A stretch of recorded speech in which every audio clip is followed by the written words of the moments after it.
Kung makapagsalita man ako sa iba't ibang wika ng mga tao at ng mga anghel,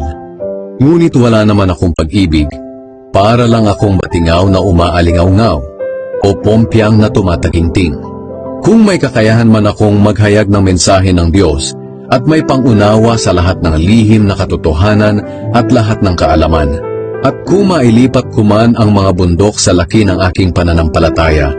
ngunit wala naman akong pag-ibig, wala akong kabuluhan. At kahit ipamigay ko man ang lahat ng aking ari-arian at ialay pati aking katawan upang sunugin, kung wala naman akong pag-ibig, wala pa rin akong mapapala. Ang taong may pag-ibig ay mapagtiis, mabait, hindi marunong mainggit, hindi hambog o mapagmataas, hindi bastos ang pag-uugali, hindi makasarili, hindi magagalitin, o